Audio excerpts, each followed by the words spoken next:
labor de divulgación ha sido sobre todo en torno al periodismo científico. Y mientras se reinicia este chimbombo que, como saben, siempre falla cuando menos se lo espera, porque quería mostrarles unos videos, pero afortunadamente ya Martín Bonfil profundizó un poco acerca de la divulgación de la ciencia. Yo les quiero hablar un poco más bien del periodismo de ciencia, o como me gusta a mí decirle, periodismo del conocimiento. Y dentro de la labor que hace el periodista de ciencia, dentro de la labor del periodismo de ciencia, entre otras cosas, hacemos divulgación. A veces intencionalmente, a veces no. Cuando uno hace periodismo, hace eso. Así sea de periodismo deportivo o económico o político, se hace periodismo. Y el periodismo, que ya tiene una larga tradición, no solo en México, sino en todo el mundo, tiene sus estilos, sus reglas de trabajo. Bueno, el que se dedica al periodismo de ciencia hace exactamente lo mismo que se hace en otras fuentes de información, pero orientado hacia el periodismo. Y como parte de esta labor, pues sí, a veces hacemos divulgación de la ciencia. No siempre, pero a veces lo hacemos. Y ahorita les voy a mostrar unos videos que son realmente fascinantes, que son realmente interesantes, atractivos. Y es una de las, como decía hace rato Martín, alguna de las características de la divulgación de la ciencia. Este video del Museo Americano de Historia Natural es una reconstrucción del universo conocido hasta ahora. Son imágenes reales captadas tanto por la Estación Espacial Internacional y los satélites como por todos los telescopios disponibles, incluido el espacial Hubble. Es realmente atractivo. Estos son los Himalayas, pero nos vamos a ir alejando poco a poco.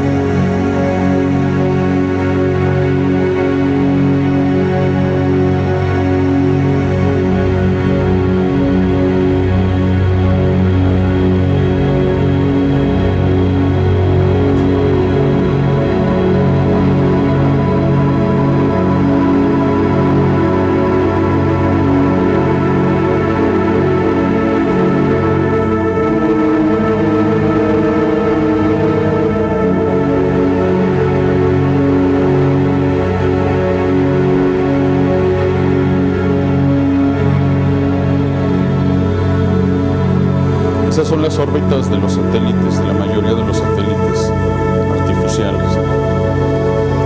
Esa línea blanca que se ve ahí es la órbita de la Estación Espacial Internacional.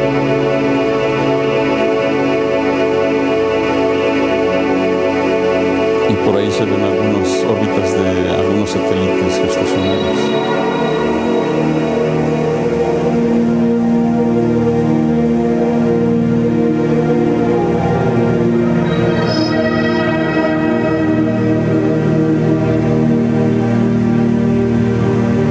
Esa es la órbita de la Luna. Esa es la órbita de todos los demás planetas del sistema solar.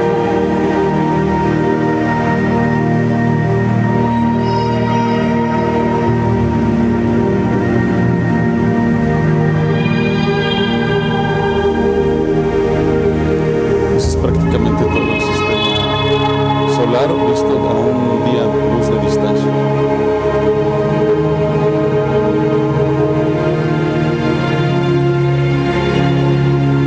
A un año luz de distancia.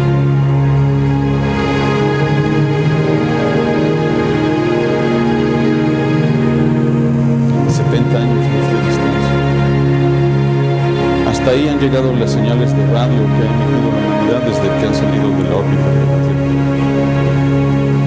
Es nuestra galaxia, el cúmulo de galaxias, ¿no? Las galaxias cercanas a nuestra Vía Láctea, de la cual nuestra galaxia es una de las más grandes junto a Andrómeda, a 100.000 años luz de distancia. es todo el universo que el ser humano ha mapeado.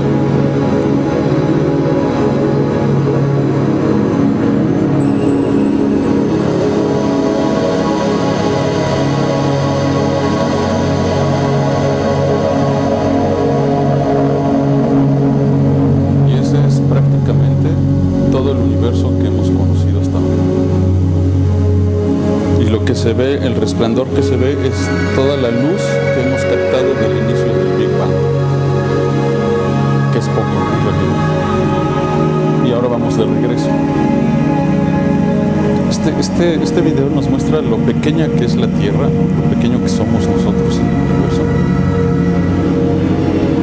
pero sobre todo nos muestra cómo el conocimiento nos es una herramienta fundamental para interpretar la realidad, como decía Martín. Bueno, esto no es toda la realidad, es nuestra interpretación, hasta donde nosotros hemos podido ver.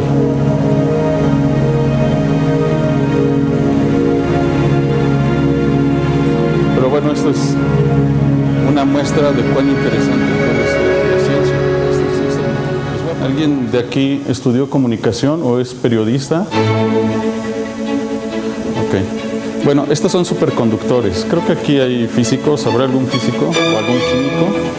Bueno, la superconductividad, ¿saben lo que es la superconductividad?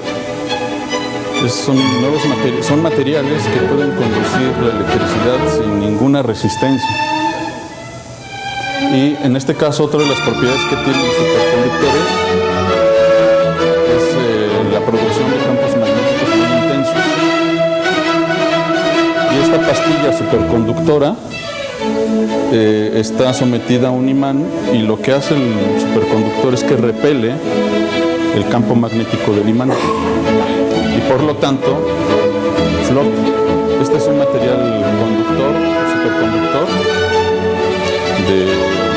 de cristal de zafiro con unas aleaciones de unas tierras raras, y lo están encerrando en este plástico para poderlo someter al frío. Ahorita lo van a ver cómo lo va a someter al frío con nitrógeno líquido, y ese es el imán. Entonces lo que hace el superconductor es que flota. Bueno, pues los chinos, este conocimiento ya es viejo, ¿no? Es de mediados del siglo pasado.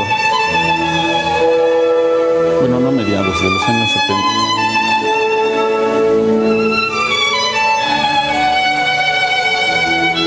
Los chinos están apostando a construir una serie de líneas férreas y ferrocarriles basados en puros superconductores.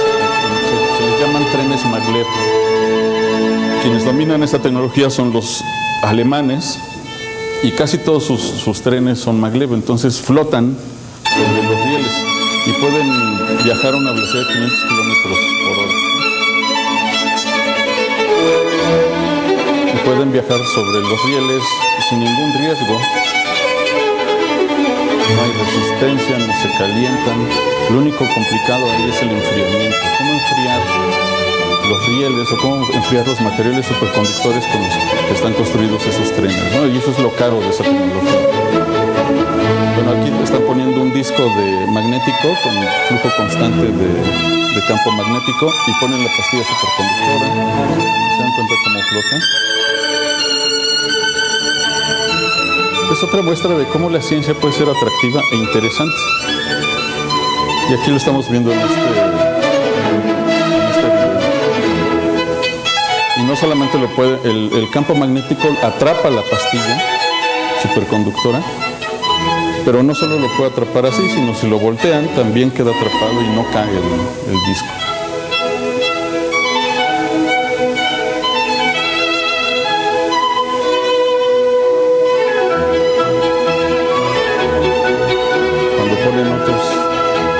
Otros imanes hace que el flujo magnético cambie y se presenta un obstáculo.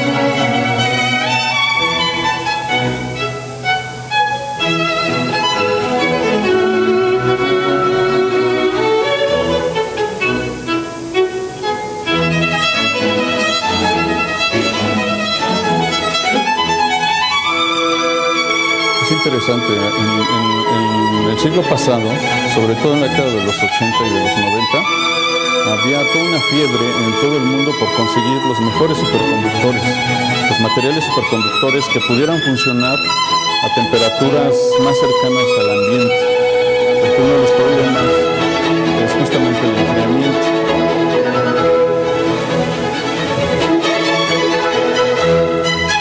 Era como ahorita la clonación o las investigaciones genómicas, ¿no? Son los temas de moda.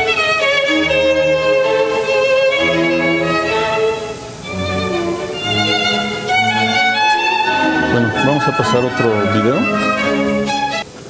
Esta es una investigación relativamente reciente, de hace 3 años, creo, de cómo unos investigadores lograron, suizos, reparar la médula espinal de ratas. Y primero les infringieron lesiones, que son las lesiones más comunes cuando las personas pierden su capacidad de mover sus extremidades inferiores. Y lograron crear un procedimiento a través del cual pudieron volver a hacer que se conectaran las células nerviosas de un lado a otro, haciendo como una especie de puente de la lesión, y lograron recuperar nuevamente su capacidad motriz. Estas investigaciones están continuando y no sería nada raro que en pocos años se experimente ya con seres humanos. Una de las cosas que encontraron es que tuvieron que volver a reeducar a su cerebro para volver a mover, hacerlos que volvieran a recuperar el movimiento de sus piernas. Empezaron las pruebas con las ratas, se movían muy lentamente como si estuvieran borrachas, ¿no? Pero ya después recuperaron su movimiento y luego hasta corrían. Ahí se ven las ratas. Ese es un arnés que crearon para ayudarle a sostener la parte superior del cuerpo, pero obligándola a las ratas a apoyar sus patas traseras, que son las que se recuperaron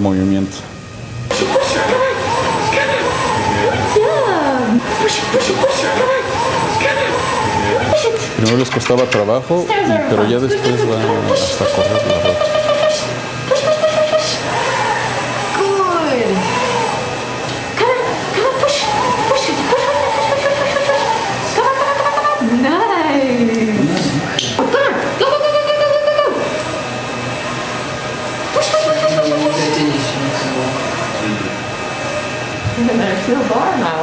Había una de Super Esponja. A ver, les muestro rápido lo de Super Esponja. Es hecho por unos investigadores mexicanos que fueron corridos de aquí del país. Son los hermanos Terrones. Es una trágica historia de la ciencia mexicana. No había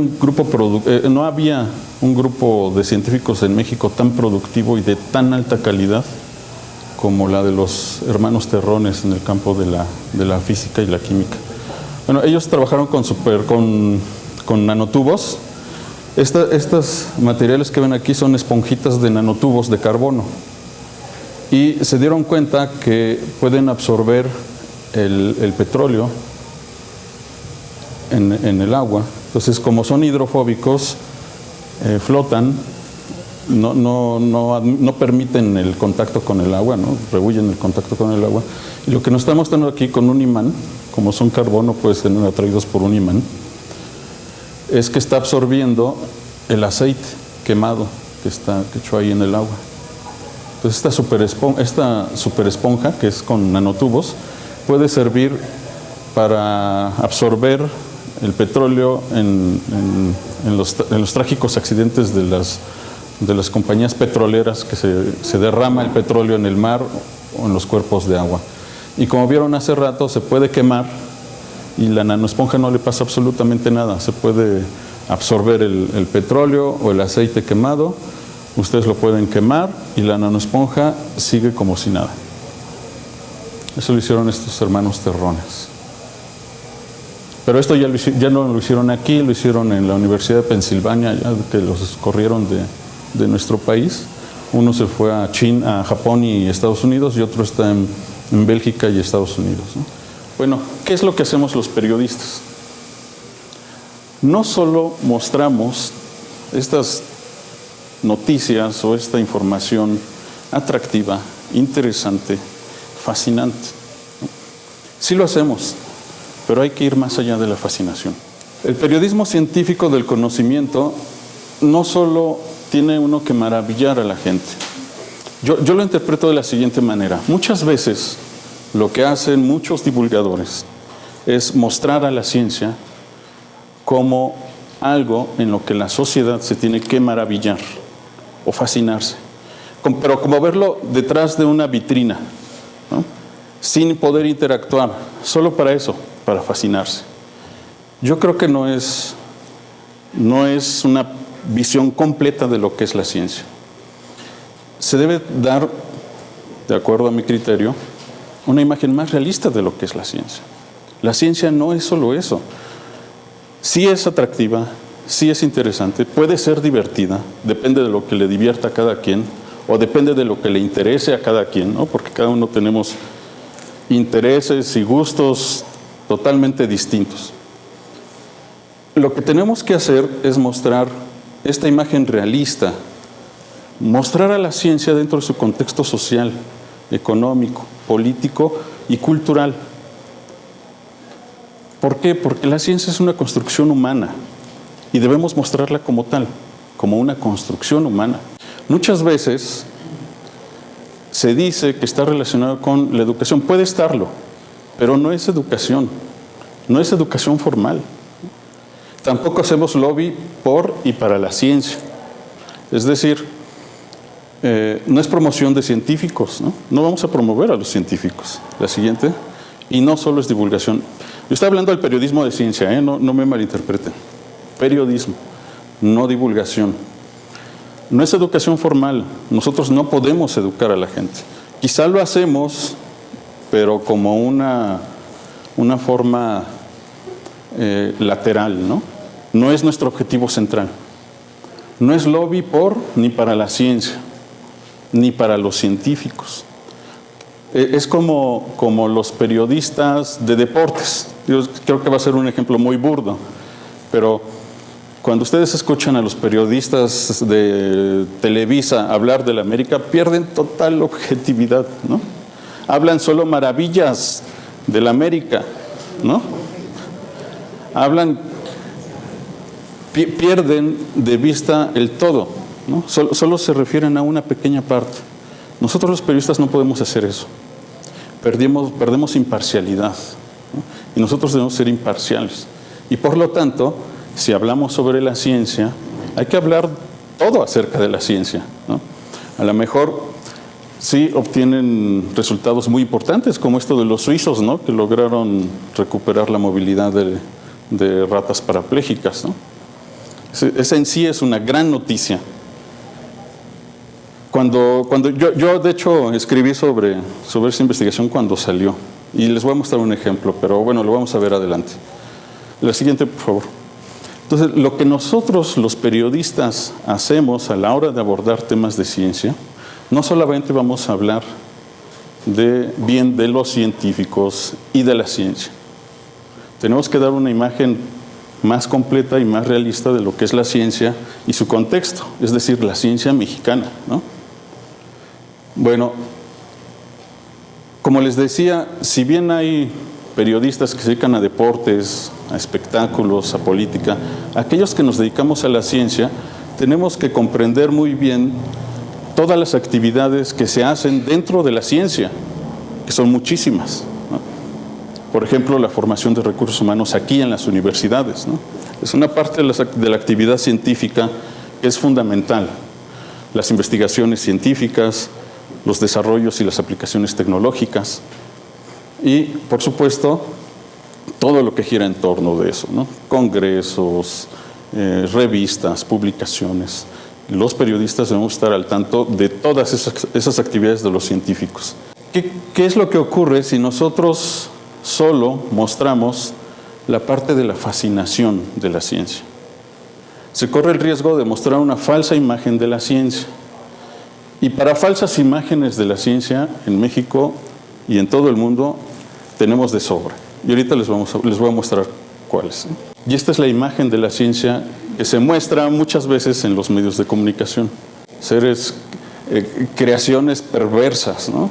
Que buscan el dominar el mundo, ¿no? Y también se transmite una imagen falsa de lo que son los científicos, ¿no? Esta es la imagen que se transmite de los científicos. Porque no se muestra la ciencia en su verdadero contexto y solo se muestra una pequeña parte de la ciencia. Y por lo tanto no se muestra bien lo que es la ciencia, ni lo que son los científicos. Veamos el ejemplo de Einstein y de Darwin. Esta es la imagen que predomina, ¿no? Y no está tan equivocado los dibujitos, ¿no? De la imagen real que se popularizó en su momento. Pero en realidad ellos no son los grandes científicos que hicieron las grandes contribuciones.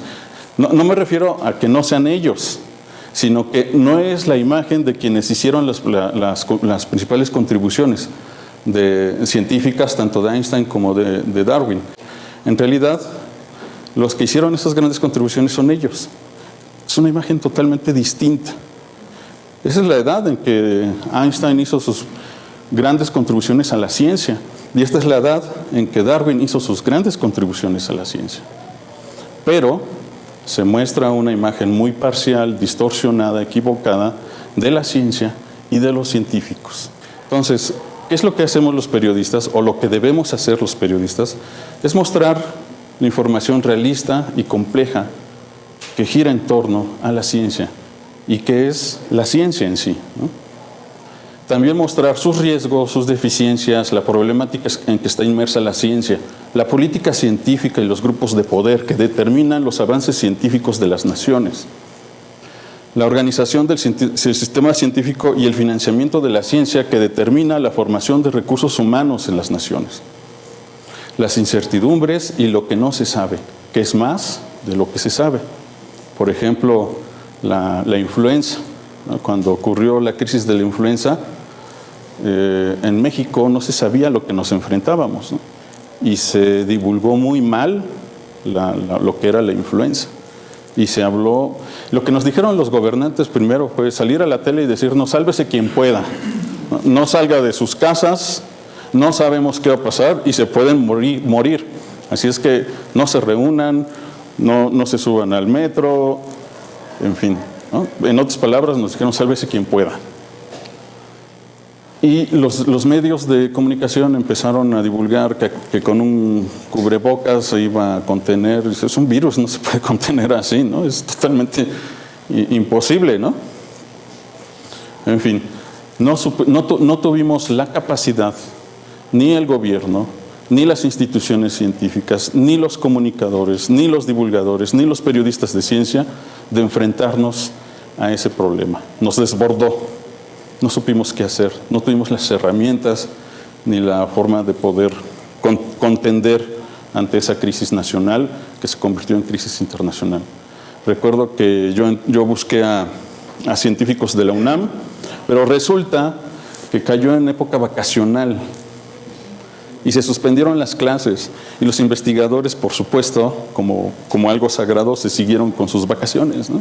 Entonces no regresaron, y los pocos que regresaron no se atrevían a hablar, ¿no? Por ejemplo, en la UNAM, en la Facultad de Medicina y Veterinaria, hay algunos expertos en enfermedades de los cerdos, de los pocos que hay en el país, y yo los busqué. Y porque, bueno, uno de los puntos centrales es el cerdo, justamente, ¿no? Que se le empezó a hablar como gripe de porcina. Ya después el gobierno logró que se utilizara otro discurso, porque la industria porcina, ¿no? México es uno de los principales exportadores del mundo de cerdos, de carne de cerdo, y eso iba a traer un efecto muy grave a la economía del país. Entonces, una de las primeras instrucciones del gobierno fue: nada de porcina, que no se le mencione la relación con el cerdo, ¿no? Y si recuerdan y se hacen un análisis de aquellos días, justamente lo lograron. Bueno, yo acudí con un investigador de la UNAM, experto en enfermedades de los cerdos, porque el cerdo puede infectarse tanto por aves, por enfermedades de las aves, como de los humanos, y es el laboratorio natural. Por eso es que el cerdo, y además el cerdo puede infectar al ser humano. Entonces, por eso el cerdo es clave en este proceso de infección de la influenza. Bueno, busqué al experto en estas enfermedades y me dijo, sí, claro, puedo darte la entrevista, pero primero tienes que avisarle al área de comunicación social de la UNAM y ya que me den la autorización, yo te doy la entrevista. La autorización nunca llegó. Pero bueno, busqué expertos de otros países, ¿no? Afortunadamente hay expertos en otros países y ahí hice mi cobertura periodística. No para México, porque no les interesó a los periódicos mexicanos, pero sí para Argentina, para Alemania. Bueno, ¿qué es lo que tenemos que hacer? Contextualizar la información científica en todo el entorno cultural, económico, político y todo lo que les decía hace rato. Y sobre todo, evitar esto del mito del mágico método científico. En México, cuando se divulga la ciencia, siempre se habla del método científico. Pero como ustedes saben, quienes hacen ciencia realmente, saben que no existe el método científico. Hay muchos métodos y varía según la especialidad. Pero aquí se suele hablar del mágico método científico, ¿no? Entonces tenemos que evitar esto.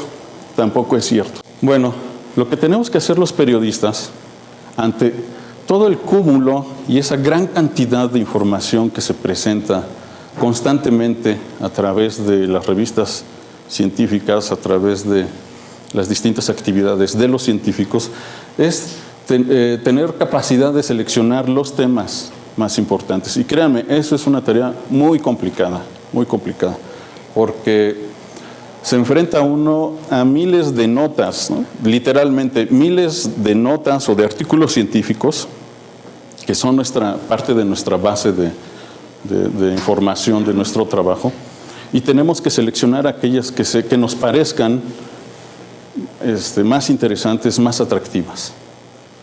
Y por supuesto comprobar y verificar si la información es realmente adecuada. Todos los científicos escriben maravillas de sus trabajos. En su paper los científicos siempre son como el Sherlock Holmes, ¿no? Cuando su experimento en su hipótesis inicial resulta que es totalmente contraria a su hipótesis inicial, lo que hacen no es contarlo así en el trabajo, en el paper, por supuesto, ¿no? No van a decir, yo quería descubrir esto, pero mis experimentos me demostraron que mi hipótesis estaba equivocada y entonces encontré lo otro, ¿no? Los científicos no hacen eso. A la hora de escribir el paper, si se encuentran ante esa disyuntiva, lo que dicen, desde el inicio nosotros nos planteamos que esto no iba a funcionar, que iba a ser de esta otra manera, ¿no? Entonces nos muestran, escriben la ciencia como si fueran grandes detectives y desde el inicio se plantearon una hipótesis que curiosamente resultó ser cierta. La ciencia se escribe así, pero no se hace así.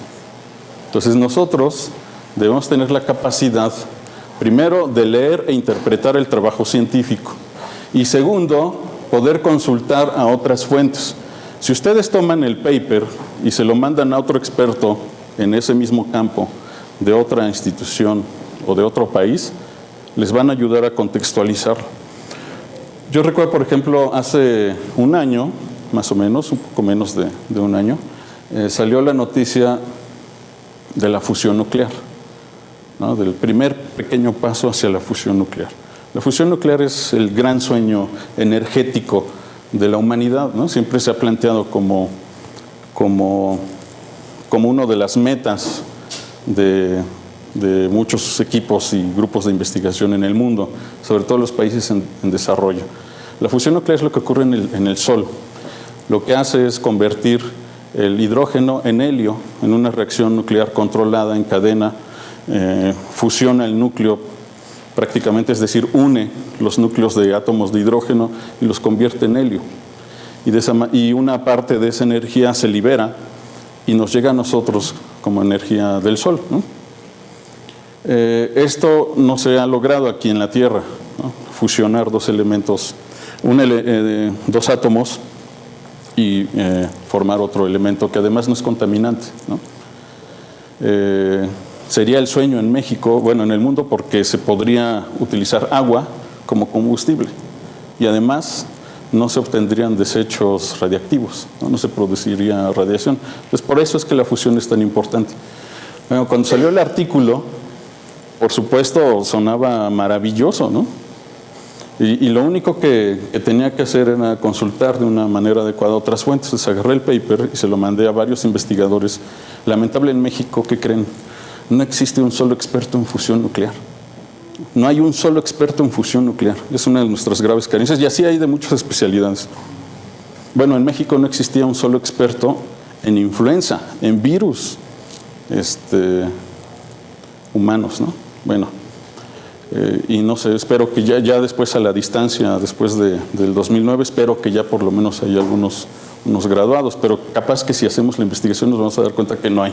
Bueno, me costó trabajo encontrar mexicanos, no había mexicanos que me pudieran hablar de eso. Tuve que recurrir, como en muchas ocasiones, a investigadores extranjeros, y ellos me ayudaron a contextualizar y tratar de determinar si ese logro que estaban reportando los investigadores era realmente un gran logro, ¿no?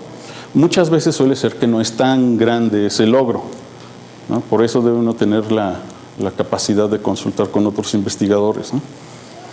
Y ellos me dijeron que sí, que era un gran paso, ¿no? Todos de manera unánime dijeron sí, es un gran paso hacia la fusión. Propiamente era el inicio del control de la fusión nuclear. Bueno, uno tiene que consultarlo. Los investigadores escriben sus artículos, dicen maravillas de su ciencia. Muchos abordan los grandes problemas reales que hay en la ciencia, las grandes preguntas de la ciencia. Otros una pequeña contribución. Pero en México, dado la manera de evaluar la ciencia, hace lo que yo le he dicho, la ciencia jamón, ¿no? El objetivo es producir un jamón, ¿no? Un gran jamón así, ahumado.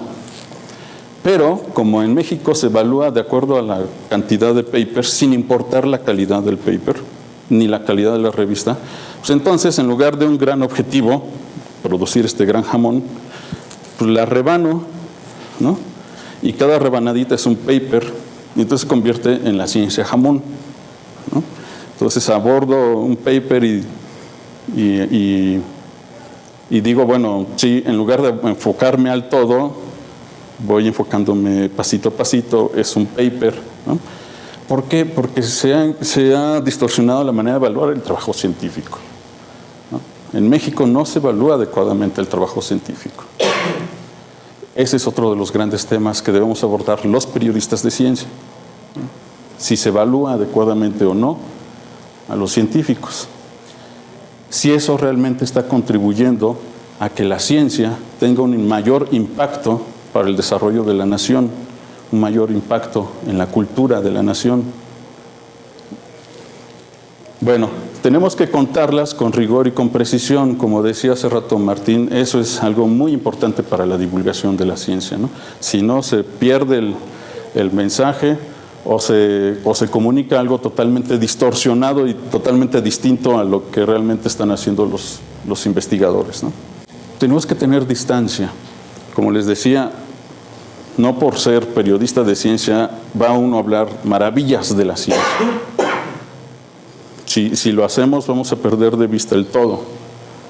Entonces es importante tener distancia y también imparcialidad. Y esto nos va a dar más equilibrio al trabajo que nosotros realizamos. De esta manera no mostramos solo la fascinación, sino también los errores, las deficiencias que tenemos en nuestro país o que tienen nuestros investigadores. Y por supuesto, como todo trabajo periodístico, se enfoca hacia la información de interés público. Esta parte es muy importante, de información de coyuntura y que sea oportuna. Veracidad, que tiene que ver con lo que decía a través de lo que les decía, y sobre todo a través de los géneros periodísticos, entrevistas, noticias, reportajes, reseñas. Eso ya está. Esos son los géneros periodísticos que usualmente uno hace, uno utiliza. Y si uno los aplica justamente para esto. Esta definición es de Medawar, ¿no? El premio Nobel de Medicina, creo que en 1984, C.P. Medawar. Y esta definición me gusta mucho sobre los científicos, ¿no? Sobre el quehacer científico. Dice, los científicos van construyendo historias y tratan de descubrir si son verdaderas. Y es cierto, ¿no? Ellos se plantean hipótesis, teorías, y tratan de demostrar si esas hipótesis o teorías son ciertas o no. Bueno, los periodistas justamente hacemos exactamente lo mismo.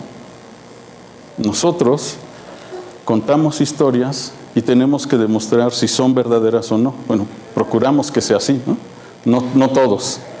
Y es lo mismo que hacen los músicos, y es lo mismo que hacen, cuentan historias a través de su música, y es lo mismo que hacen, pues, por supuesto, los literatos, ¿no?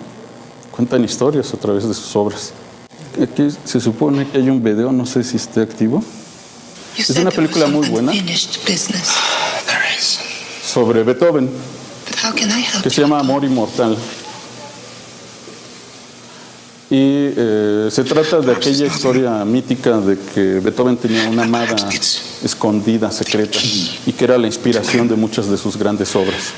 Y él, una vez que muere, se encarga de buscar quién era esa gran amada. Y aquí le narra cuando conoció a Beethoven. Este se convirtió en su ayudante, su asistente durante muchos años. Y está mencionando cuando conoció a Beethoven.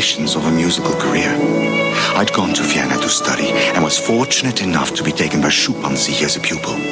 He and George Bridgetower, the famous virtuoso from Africa, were about to premiere this new Beethoven sonata at Count Razumovsky's that evening. And I was allowed to attend the rehearsal. It was there that the seed of a mystery was planted that haunts me to this day.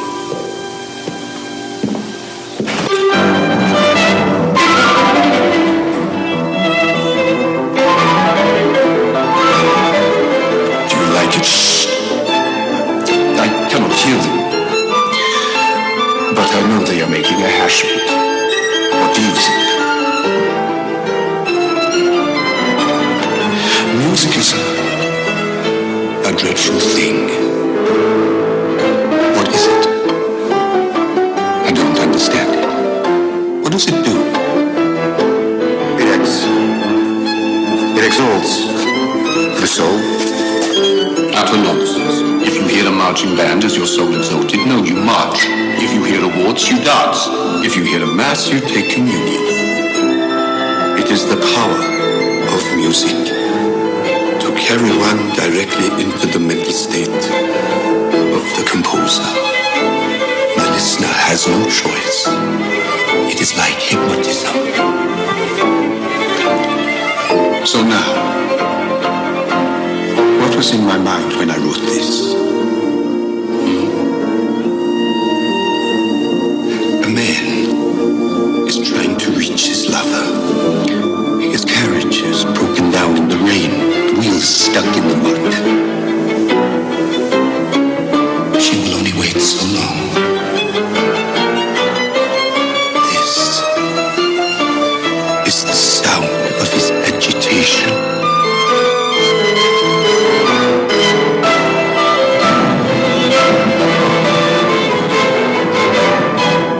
This is how it is. The music is saying, Not how you are used to being, not how you are used to thinking,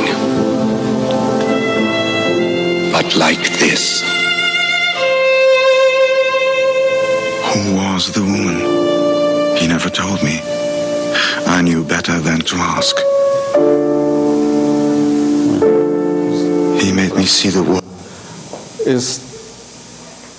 Les está contando la historia, ¿no? Y dice Beethoven, ¿no? A quien lo escucha no le queda otra opción, queda como hipnotizado, atrapado en lo que está, en las emociones del compositor, ¿no? En lo que sentía, en lo que quería decir. Y esto es muy importante, porque los periodistas debemos contar historias y tratar de mostrar que son reales. verídicas.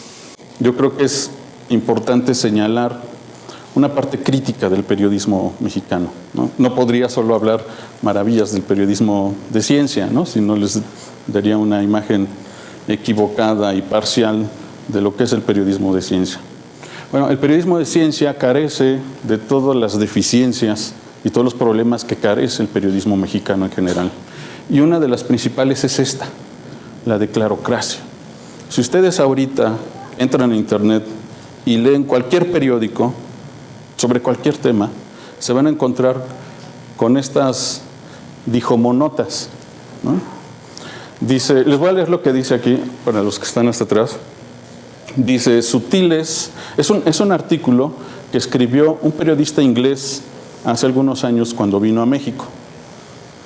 Y se encontró con ese grave problema de que nuestros periódicos, nuestros medios de comunicación están llenos de declaraciones, de declaracionitis, le decimos aquí en México. Dice, sutiles o brutales presiones, finas cortesías o simples embutes, censura o autocensura, las relaciones entre la prensa y el poder en México han asombrado al mundo. Litchfield, corresponsal de The Economist, demuestra en este reportaje cómo este contubernio terminó por condicionar incluso la forma que tenemos de entender el periodismo en nuestro país. Y empieza, abundó, aceptó, aclaró, acusó, adujo, advirtió, afirmó, agregó, añadió, anotó, apuntó, argumentó, aseguró, aseveró, comentó, concluyó, consideró, declaró, destacó, detalló, enfatizó, explicó, expresó, expuso, externó, informó, indicó, insistió, lamentó, manifestó, mencionó, observó, planteó, precisó, profundizó. Todas son sinónimos, ¿no?, de decir, ¿no? Es impresionante de declaraciones. Pero si ustedes leen los periódicos en México, están llenos de declaraciones. No hay nota que no se base en declaraciones. De hecho, en la escuela, cuando nosotros estamos estudiando periodismo, nos dicen que esto es muy importante. Y es muy importante porque según las cosas son importantes de acuerdo a quien las dice, ¿no? Es el principio de autoridad. No importa lo que digan, ¿no? Lo importante es quién lo dice. Así se basa el periodismo en México, o gran parte del periodismo en México. No importa lo que diga Peña Nieto, lo importante es que él lo dijo. No importa lo que diga el Papa, lo importante es que él lo dijo. Así digan tonterías como suele ocurrir, ¿no? Y esto no es la mayor contraposición a la ciencia y al conocimiento. Pero lamentablemente eso es el periodismo en México. Todavía hoy en día se les enseña así a escribir a los jóvenes periodistas. Cuando yo empecé a trabajar hace muchos años en el periódico El Nacional, que ya no existe, recuerdo que un periodista mayor me dijo, ven, te voy a enseñar algo que es muy importante para tu trabajo profesional, para que seas un buen periodista. Y justamente me enseñó toda una lista de sinónimos como esto. Y me dijo, esto es muy importante y debes de aprendértelos. Y por supuesto no cualquiera, hay que tener muchos, ¿no? Porque los políticos hablan y dicen muchas cosas, entonces debe uno tener a la mano, siempre son muy útiles estos sinónimos. Y esto es uno de los graves problemas del periodismo mexicano. Les voy a mostrar unos ejemplos del New York Times.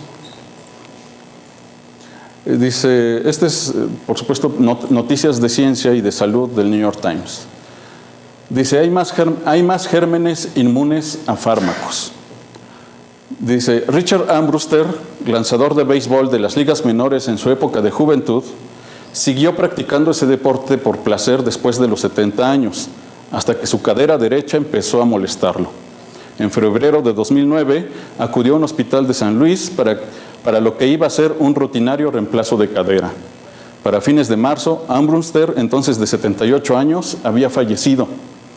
Tras una serie de complicaciones quirúrgicas, el golpe final fue una infección en el torrente sanguíneo que no respondió al tratamiento con antibióticos y que hizo que entrara en shock.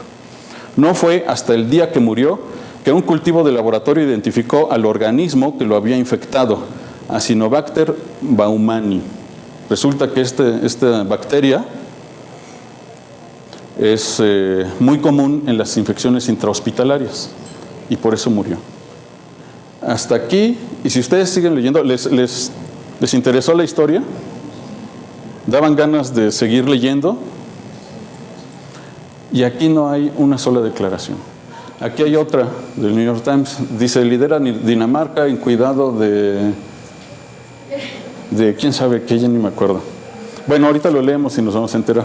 Dice, James Danstrup, arquitecto jubilado de 77 años, solía andar en bicicleta por toda la ciudad. Sin embargo, años de fumar han debilitado sus pulmones y hoy encuentra difícil bajar los escalones en la entrada de su casa y llamar a señas a un taxi para ir a la cita con el médico. Ahora, sin embargo, puede ir al doctor sin salir de casa al usar algunos aparatos médicos sencillos y una computadora notebook con una cámara para internet. Se toma sus propias lecturas médicas semanales que son enviadas a su médico vía una conexión de Bluetooth y quedan registrados automáticamente en un expediente electrónico. Mire lo fácil que es para mí, dijo Danstrup, sentado en su escritorio mientras chateaba por el video con su enfermera en el hospital universitario Frederiksberg, a 1,5 kilómetros de distancia, en vez de perder el día en el hospital. El lector electrónico de pulso que se colocó en el dedo registró la lectura y se la envió a su médico. Danstrup también puede consultar en línea su expediente personal de salud. Sus recetas no son en papel, sino que su doctor las sube electrónicamente y cualquier farmacia en el país puede bajarlas. Sí, esto es sobre el cuidado a través de Internet. ¿Qué características comunes tienen ambas noticias que acabamos de ver? Con una historia de vida, de cualquier persona. De cualquier persona, es cierto, es una investigación, es un trabajo periodístico serio. Se va al inicio, nos contextualiza de inmediato de qué se trata. Pero a diferencia de los periódicos mexicanos, es que empieza con la historia de la vida de cualquier persona, de ustedes o mía, o de sus parientes, o de cualquier estudiante, o de cualquier persona que vive en las cercanías. ¿Cuál es la diferencia con el periodismo mexicano que solo se trata de dijomonotas, ¿no? Y dijo, y declaró, y expresó? En que quien lo dice es lo importante. ¿Y quién dice las cosas? El poder, ¿no? Los poderosos, los funcionarios, no la sociedad. Nuestro periodismo se ha dedicado más a transcribir, porque son transcripciones, lo que dice el poder que lo que vive la gente común. Eso es forma y también es fondo. Eso le quita importancia a la sociedad, al ciudadano común. En Estados Unidos y en Europa, una noticia hecha sin un testimonio de vida no se la publica nadie. Nadie. Siempre uno tiene que incluir historias reales, verídicas, de gente que está padeciendo o disfrutando los avances científicos y tecnológicos, de la gente que está padeciendo las enfermedades que los científicos están tratando de resolver. Este es el periodismo que debemos hacer, no el que estamos haciendo. ¿Por qué? Porque lo que nosotros estamos haciendo es mostrar al poder como el único capaz de decir lo que ocurre en el país. Y no es correcto, no es real, así no son las cosas. Y lo mismo ocurre en la ciencia. Tenemos que acudir a los científicos, tenemos que acudir a la gente que está disfrutando, padeciendo esos problemas. Esta es una nota que hice justamente de las ratas que le quería mostrar. La cabeza la puso el editor, la verdad es que yo no le pondría milagro médico, ¿no? Ese es del editor, pero les voy a mostrar un poco lo que intenté hacer, ¿no? Y lo he intentado desde hace muchos años, ¿no? Dice, hace 8 años Jesús Valencia sufrió un accidente en su motocicleta. Mientras circulaba por la avenida Insurgentes Norte, un microbús se atravesó sin precaución y lo embistió de lleno. Con apenas 26 años de edad, Jesús quedaría parapléjico y condenado a usar silla de ruedas de por vida. Como él, más de 2 millones de personas en el mundo sufren alguna lesión en la médula espinal y, de acuerdo con la Asociación Nacional de Lesiones de Médula Espinal de Estados Unidos, alrededor de 250,000 son estadounidenses. Cada año se reportan 11,000 nuevos casos en ese país. 37% ocurre por accidentes en vehículos, 28% por actos violentos, 21 por caídas y 6% al practicar algún deporte. Aunque en México no hay estadísticas confiables, se calcula que más de 2,000 personas tienen esta misma lesión. Jesús es el caso promedio de los pacientes, pues 82% ocurre en hombres y 18% en mujeres. La mayor incidencia se presenta entre los 16 y 30 años de edad. Hay que añadir que casi el 50% de las lesiones medulares causan tetraplegia, que es cuando se produce parálisis total o parcial de las 4 extremidades. En fin, es partir de una historia real. Y déjenme decirles una cosa, la gente no está acostumbrada a ser punto central de las historias que contamos los periodistas. Me costó muchísimo trabajo encontrar a un parapléjico y que ese parapléjico quisiera contarme su historia y con esta historia yo poder contar el gran avance biomédico que consiguieron los científicos suizos. Creo que así como debemos mostrar la historia, la ciencia de una manera realista, debemos mostrar el trabajo periodístico de una manera crítica. Esta es otra nota que publiqué en El País, pero creo que debemos de tratar de considerar que si bien el trabajo periodístico es muy importante en la sociedad, un trabajo periodístico bien hecho es más importante. Y por supuesto el periodista es imposible que sepa todo. De hecho, en otras partes del mundo, los periodistas que se dedican a ciencia se dedican a determinadas especialidades, ¿no? De hecho, estudian doctorados. Yo creo que también los periodistas deberíamos estudiar doctorados, ¿no? Especializarnos también para entender de una mejor manera la ciencia que vamos a comunicar. Pero bueno, esta es una observación mía, ¿no? No necesariamente tiene que ser así, pero yo creo que debería ser así. Y bueno, en México somos todólogos. Tenemos que abordar temas de medicina, de biología, ¿no? Temas de física, de química, y es muy difícil, muy complicado. La ciencia es compleja, es difícil de entender también. Entonces se necesita entrenamiento, se necesita leer mucho, documentarnos mucho. Cada artículo, cada trabajo periodístico que nosotros hacemos, debemos de estudiar y de leer mucho, muchísimo.